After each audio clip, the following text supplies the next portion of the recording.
73, 74. That's when I started. Yeah. And things are really different now. The cars are really different now as well. Because you started a Defender. What did you start in car? I started with Nissan Pathfinder 3.3. Nissan Pathfinder? Yeah, that was my first off-roader. Beautiful. Was it your parents' car, and did they know you would take me to off-road? It was my dad's car. He was the one that would drive me to Hatta. Yeah, and then just left you there, abandoned you like a child. No, actually my dad was kind enough to get the passenger side seat. Brave enough, you might say. Yeah, no, I mean, come on, he'd still trust me in the dunes more than anything else. But yeah, I mean, we all started out over there. It grew up as a family passion, you could say. Things were very limited back in those days. There weren't as many malls. There were lots of stuff to do in Dubai in the 90s, come on. Well, I mean, we had just 3 malls at that time, Al Ghurair, Burjuman, and Dar City Centre. Hold on, this isn't the nostalgia section, that's over there. Don't get confused, we're here to talk about off-roading. Well, you see, that's how it all spitballed, and I mean, it just grew from there, and looking at the way, you know, they would run up the dunes, and the revving of the engines, the sand flying all over the place. So it was the adrenaline that got you into it? It was exactly that. The adrenaline is what got me through it.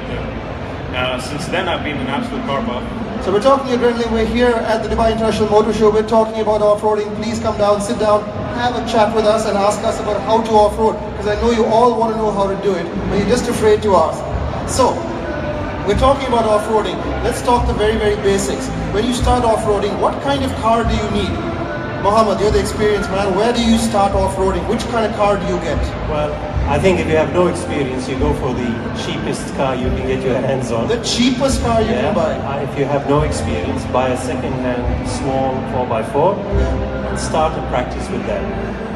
I think it's a misconception for people to think that you spend a lot, the more money you spend, the more professional and the better you'll be off-road. In fact, that's when you get yourself into trouble. So what sort of cars would you think about? If you think a second-hand cheap starter off-roader, what sort of brands would you recommend people buy? Probably something like a Suzuki Vitara. A Vitara? An old Samurai, yeah. So these are all like sub 20,000, 30,000 dirham cars? Absolutely. Because you know you're going to break something. You see, it's not about the breaking something. Off-road, but just likes to wander around in sand pits and sand lots and not trouble people. What should you do if you see a soft piece of sand? Or it looks soft or you're not sure? What should you do? Well, this is for all the people that are driving sedans, especially around Mirdif and Warka area, that decide to go off-road with their sedans. Just with a front-wheel drive Nissan Juke, for example. And you may think it'll save you 5 minutes, but when you walk down there, you're going to be stuck there for an hour. And everybody drives past you and laughs and points. Exactly. Stick to the roads. If you have a 4x4, not even a crossover, if you have a 4x4, the minute you feel you're bogging down, stop accelerating. Get out, deflate your tires, put in 4-wheel drive, and drive smoothly out of there. The best way to go is backwards over your tracks that you've already hardened out, and then try and attempt straight. Don't try and go straight up to start with. Always avoid starting up on a hill. You're not going to go anywhere. You mean you can't climb a hill with a front-wheel drive car with inflated tires? Don't say. Sorry to burst that bubble, but no, it's not going to happen. Okay, so you're buying a Vitara, you're buying something cheap, you're buying an old Jeep. Why are we talking about old Suzukis? Come on, there's going to be some other brands. Pajeros, what are the cheap, affordable cars that people can get? See, Pajeros... And I don't think Pajero's cheap, I just think that it's affordable. Well, I mean, it all comes down to personal preference. I don't mean to contradict him, but you, at the same time as buying something... Contradict him away, he's only your old boss, so it's fine. You need to buy something reliable, so don't go for the absolute cheapest car. You need something reliable, something mechanically sound, because if you're planning to take your family into the news... So you need a 200,000 dirham Nissan Patrol, right? No, you don't need that. You don't need that. A beautiful second-hand FJ, that will do. Okay, I want to mark for the record, this was the first mention of the FJ Cruiser from the man who sold a lot of FJ Cruisers, a lot of victims all over the UAE. First mention of the FJ Cruiser for tonight. I think those victims are quite happy, and you've driven with a lot of those victims as well. And I've pulled a lot of these victims out of the sand. Well, that's just one or two, and they were newbies. Again, even if you've got the best off-roader, if you lack... It doesn't matter what car you have. Everybody starts as a beginner, right? Because Mohammed, you've driven around all over the place, and nobody really starts as being an expert. Doesn't matter if you're a local, if you're an expat. Nobody knows what they're doing to start with, right? Yeah, I mean, I think some people who've come from a country that's covered in snow, for example, they'll find a lot of parallels or similarities with snow driving. It's the same thing, deflate gently with the power and less of the testosterone. In actual fact, probably women make better Hold on, beginners. newsflash, women make better off-road riders. No, I didn't say that. Make Oh, he's backed off now. Hang on. Listen to what I'm saying. Better beginners. Because men tend to always want to show off, and getting stuck tends to be part of the ego. I don't get stuck, or if you get stuck, it's not good. That's another thing I would say for anybody wanting to learn. There's no ego when you go in the desert. And please don't go in the summer if it's your first time. Don't start in the summer. Pick a nice time of the day, nice and cool during winter, and there's nothing wrong about getting stuck. Everybody There's does it. nothing wrong about stuck. We're talking about let's go off-road. We're talking about getting people into the sand, into the desert. The weather is great and we want to make sure that you go out there and have a good time. So you're saying women make better beginners. Do they pick up and grasp things differently from men? Or is it the same? I think they are better listeners in my experience. Your wife's not here. You can be as candid as you want, Mohammed. She's not in the crowd. I haven't placed her one stand away. No, it's just overall we experience with the guys. Most guys have always been driving on the road, and if they're good drivers on the road, they presume that it's the same techniques. It's not the same techniques though, is it? It's not, absolutely not. And I think that's where they will fall short. Okay, so irrespective of whether you join a club, irrespective of what car you go, you need to go somewhere. What are sort of the areas, the good beginner areas? We're talking about beginning here. Where would you recommend people go and start? Well, it depends which part of the UAE you're living in. If you're in Abu Dhabi, probably somewhere like Suehan and the outskirts. So don't go straight to leave out the tallest dunes where they shot Star Wars, not that place. Absolutely not. That's not for beginners. That's not for beginners. And avoid the very big dunes, I would say, in the beginning. Because But how big is a dune? Because you're telling people as if they already know. How big is a big dune? How big is a small dune? Like, can you point how big is a small dune? Well, I would say probably small dunes are anything up to 20 feet. And big dunes, as you mentioned earlier, Liwa, you're talking about 600 feet. That's like 6-7 stories tall. A bit more, probably. Yeah. My maths is really terrible. So I imagine it's really tall.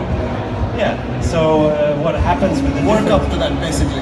Yeah, but the big thing about the difference in height is the way the sand settles. Because the bigger the dune, if you imagine a wind when it's blowing, a fine sand settles on the top, and the heavier particles settle on the bottom. So, I didn't know this is going to be a physics lesson. I didn't sign up for but that. it is actually a lot of driving off road is about physics. But the texture of the sand changes as well. Sometimes it's really soft, and even experienced drivers get caught out by it. Yes, absolutely, and that's why we said we start the whole thing by there's nothing wrong getting stuck. It's absolutely normal. The most experienced driver does. So you said Abu Dhabi, start in Suwayhan. A lot of people, obviously with the Dubai Motor Show, where would people go to start? Well, I would head probably towards the Hajjar Mountains, which is Fossil Rock and that area. It's in the Maliha Road, that area. Yeah, and as I said, pick up tracks to start with, avoid the dunes. So follow in the tracks of cars that have already gone through. It may be a bit bumpy, but you'll be safe because you know that there is something hard underneath. Yeah, plus if, God forbid, if you're in a small group and two of you get stuck, you'll probably find somebody else to help you. If you're bang in the middle, you might not see anybody for days. So everybody gets stuck. If you're on your own, and a lot of people do this. I was foolish enough to go out and get stuck on my own. What should you do? Should you panic? Should you start calling people? Start revving the engine? What should the first thing you should do? Well, I think the first thing you should do is what we were saying, being prepared. Be prepared. Okay, but what if I wasn't prepared? If you're not prepared, then that's... Should you call the police? Will the police come and help you out? Yeah, if you have a smartphone, you can use your Google Map. You can send a pin. That's probably the best thing to do. So they will come and help you? You will get, But it will take some time. Yeah, depending where you are and depending if you know how to use pins and your Google Map, which unfortunately most people don't know. Yeah. Aaron, you look like you got something to say. Sorry to contradict him again, but do not rely on technology when you're out in the dunes. If you're in a position... So he said, use your smartphone, use the Dubai Police app, get out there, contact people, and you're like, don't do that. If you have the option, all well and good, but let's face it, you're in the middle of the dunes. What are the chances that you're going to have mobile phone coverage? Excellent point, excellent point. I'll give the young man exactly that. what to do. The first rule, do not panic. Do not waste your fuel. The only thing you should probably do is sacrifice your spare tire. Yeah. If you're ill-prepared, all you need to do is drop your spare tire, set it far away, I would say about 30 feet away from your car, at the highest point if possible. Try and get some petrol off of your tank, siphon it, pour it over. Wait, this is not the A-team. We're not sitting and pulling petrol out of cars and building like a This is where you get innovative and you should know what to do, rather than just sit and do nothing. This could be a matter of life and death. Yeah. Siphon some fuel off, figure out a way, use tissues or pull it out. Tissues will save us in the desert. This is new, and then this lit. I've never heard this before. But go on, I want to see where this goes. Soak it. In petrol? Put it in petrol. Put it on the tire. Set the spare tire ablaze. The black toxic smoke will be seen from afar. Someone will is bound to. If only you can see the look on Mohammed's face now while you make this petrol flare that you. I know, but it has been a proven technique, and this is something that quite a lot of Do you people... burn a lot of tires out here? No, but when we hear of stories and everything, and the rescue teams have given these suggestions that burn the spare tire. You see the toxic smoke. Obviously, someone's going to come and investigate. Toxic to you as well, the person inhaling it. That's why I said put it 30 feet away from the car.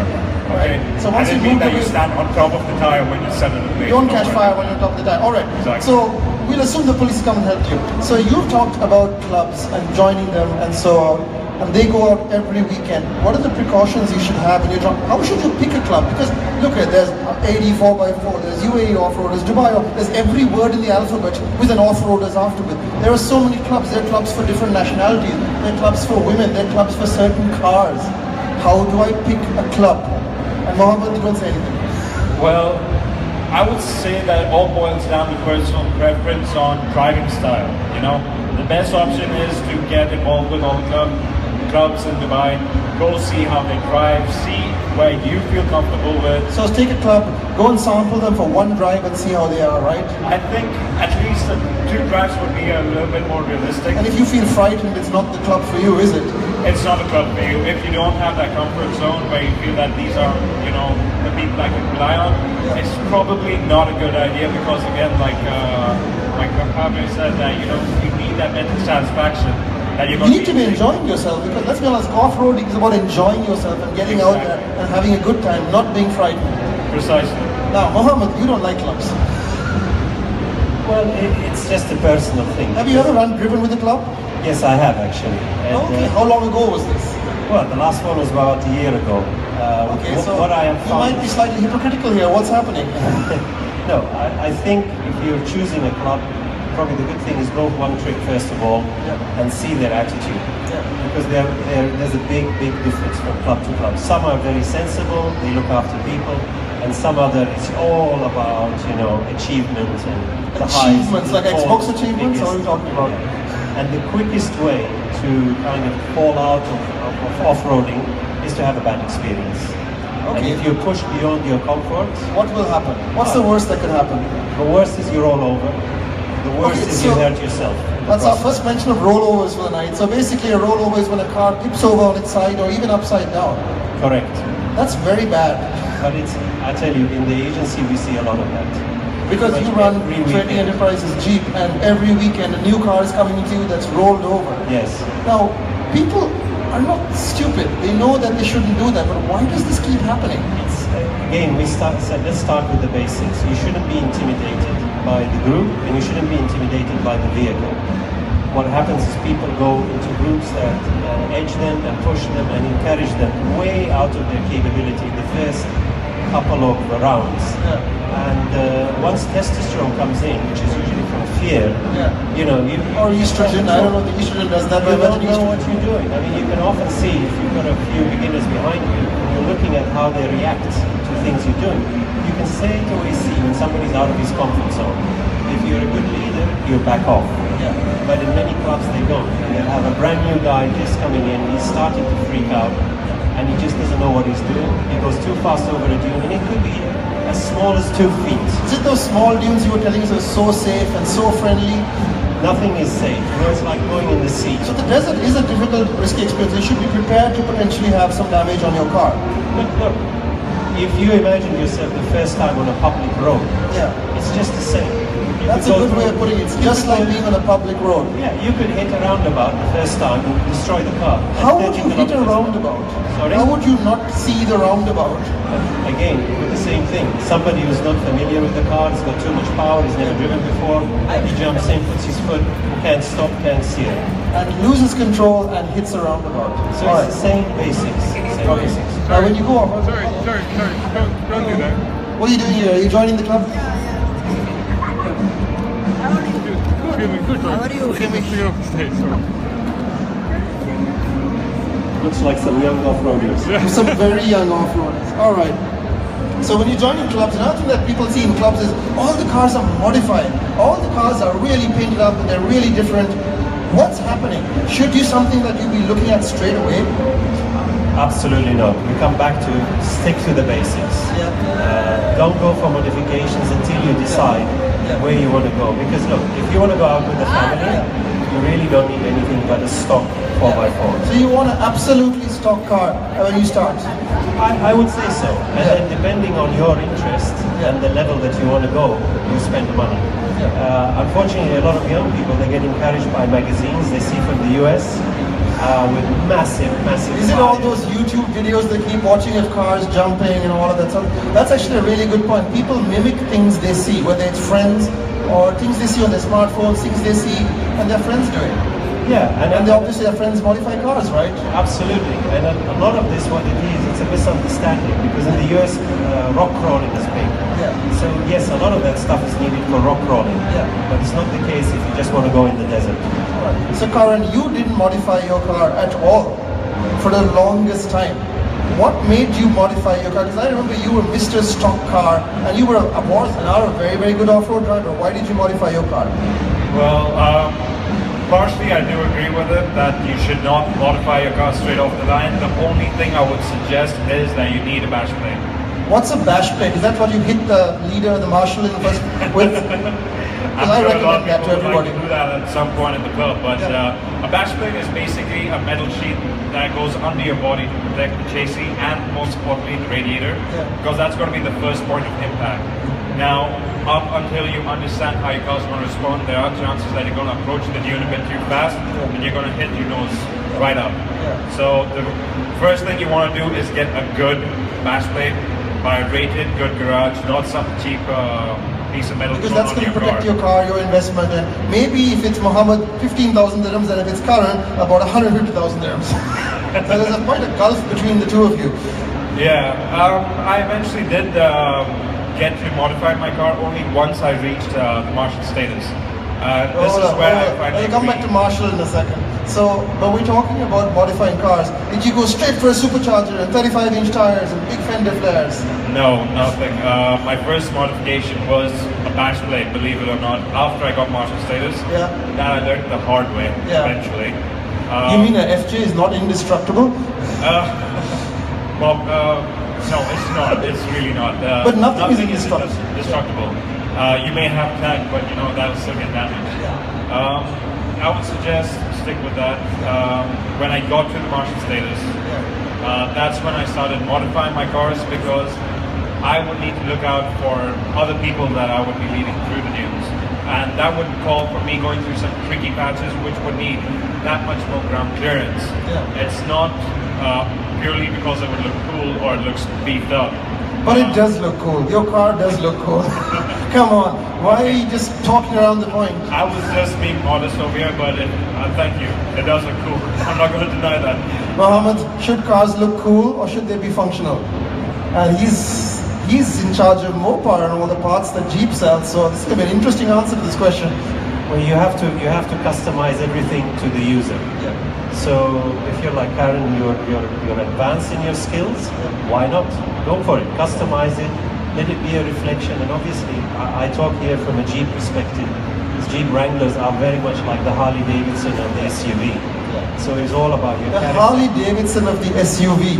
Is it driven by lots of old people with lots of big bellies and big leather jackets? Some of them are. Some of them are, and some Whereas of them FJs are driven by young, fit people who go to the gym. Well, I would actually beg to differ on that one. I've seen all types. Yeah, absolutely. But on that point, there seem to be two cars that come up quite a bit when people go off-roading. Now in the old days when I started, which was not that long as not your old days, people used to bring Land Cruisers, Patrols and these big heavy cars, but now people are getting into small, light cars. So what are the cars that people are driving in the sand today apart from the Vitara? The one that you go to when you have some money and you want to take this stuff a bit seriously. Yeah, I mean, then if you're talking about that, you're talking basically Jeep Wranglers, FJ Cruisers, Nissan Xteras. These are probably the three top off-road vehicles that people are picking up. So people don't really drive the Land Cruisers and Patrols anymore. They're fantastic cars. We all know they are. They are great, but those are very much family orientated, and you'll see a lot more of them probably in the professional world with the tour companies. Yeah. Because they have gone up in price drastically, and that drives a lot of things. Are you saying off-roaders try to save a bit of money here and there? No, it's about value for money. So, if you're a single guy and it's all about your lifestyle and, you like to go to the gym and you like to look good in the car and off-roading with the top off, well, you can't do that in a Land Cruiser. That's all about 7-seater, air conditioning on every area and every seat. And lots of luxury and it will get you there though. It will get you there. But it requires a bit more skill, it's a little difficult, it's a little more technical. Yeah, absolutely. So, okay, we're talking about Wranglers and FJs. Very quickly, what's the big difference between a Wrangler and FJ? You've obviously driven every car there is. Are all cars the same, or do every car require a slightly different approach? I'd say every car has a different approach. You have to know the weaknesses and the strengths of your vehicle, and that comes with ownership and with time. There's no two cars which are the same, unless it's the same brand. Okay, Karan, I want to give you a softball. FJ versus Wrangler. Go. 30 seconds. Well, me having personally driven an FJ and a Wrangler in the DIMS, both of them are equally capable. I know this is a big political answer over here. Also mention number 2. But I always had a soft spot for the FJ Cruiser. They have a good drivetrain, a good support system. For instance, the A-Track, a beautiful, beautiful gimmick for self-recovery. The ACs, I know Jeep is a little bit lacking on the ACs, but the ACs are the biggest component. Where you're digging this hole for yourself. You're doing that digging thing again. You're just digging away, right? Straight down to China. It's okay. I mean, facts is facts. Now, actually, that being said, don't want to be fake news this early in the broadcast, but yeah. Jeep is stepping up their game with the new Pentastar engines. I mean, before they had heating issues and everything, but the Pentastar engines have actually been performing really well. So I would say it's a. I think there's some humble pie. You can smell it. I can smell it in the air. It's some humble pie. It's cooking. Oh wait, he's eating it. You gotta stop doing that, man. It smells so good. At the same time, it's gonna affect some other stuff. So, but coming back to the main point is that it always boils down to a personal preference, and I would say it's more like a cult. There's a Jeep cult and there's an FJ cult. People that are diehard fans. So no car is better than the other car, is it? All the cars are the same. It's all about